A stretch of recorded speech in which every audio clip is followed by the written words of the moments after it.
तसं तर पिकलेल्या आंब्यापासून खूप काही काही बनवता येते, पण आज मी बनवलाय छान असा शिरा.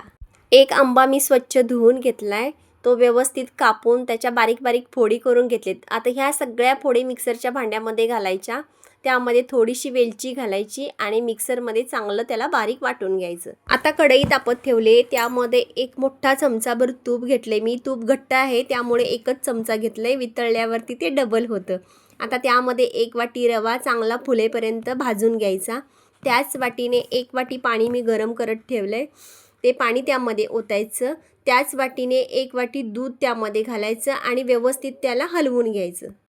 आता तुम्हाला जितपत गोड हवं आहे तेवढी तुम्ही त्यामध्ये साखर घालायची आणि साखर वितळेपर्यंत 1 मिनिटभर त्याला परतवून घ्यायचं.